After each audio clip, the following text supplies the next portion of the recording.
પ્રજાપંખ સચિન આવતીકાલે 7મી જુલાઈએ સમગ્ર ભારત દેશ સાથે વિશ્વ જય જગન્નાથના નાદથી ગુંજી ઉઠશે.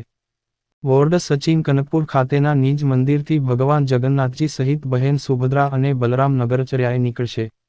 જે માટે આજે zone 6 DCP Rajesh Parmar, sector 2 અધિક police commissioner ND Damor, I division ACP NP Gohil, Sachin GIDC PI JR Chaudhary, Sachin Nagar PI NP વાઘેલાની ઉપસ્થિતિમાં પોલીસ અને હોમગાર્ડ સ્ટાફે ફૂટ પરેડ કરી હતી.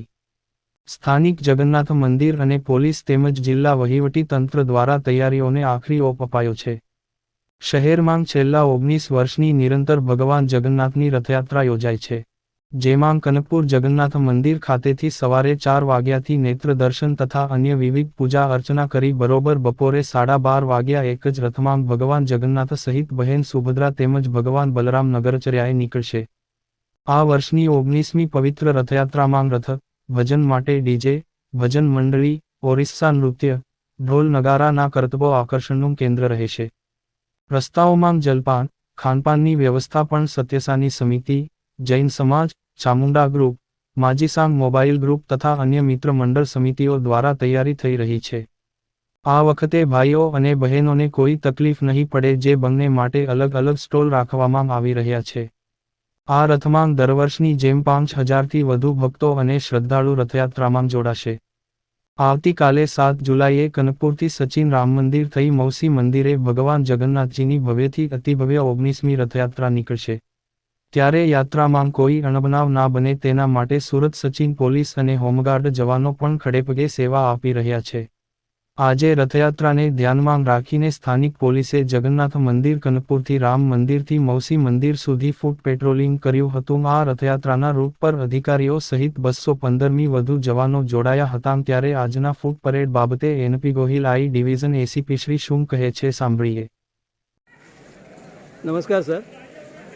આજે આવતીકાલે રથયાત્રા નીકળવાની છે. આજે જે રિહર્સલ છે તે બાબતે શું જણાવશો?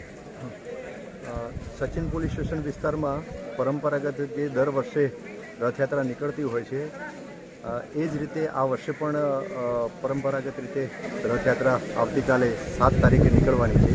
જે અનુસંધાને પોલીસ સ્ટેશન લેવલેથી પ્રોપર એસેસમેન્ટ રિપોર્ટ મોકલવામાં આવેલો હતો અને જે અન્વયે પોલીસ કમિશનર શ્રી સુરત શહેર તરફથી જરૂરી પોલીસ બંદોબસ્ત અને બહારથી જે હોમગાર્ડના માણસો ફાળવવામાં આવેલા હતા. બહારથી જે પોલીસ બંદોબસ્ત, સ્થાનિક પોલીસ બંદોબસ્ત અને જે બહારથી જે હોમગાર્ડના પોલીસ કર્મચારીઓ ફાળવેલા છે એમનું આજે રિપોર્ટિંગ હતું.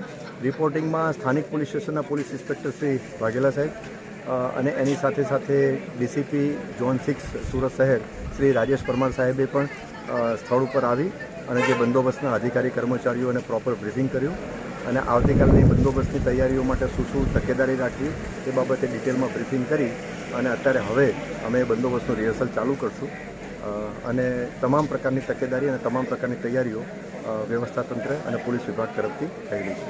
Thank you.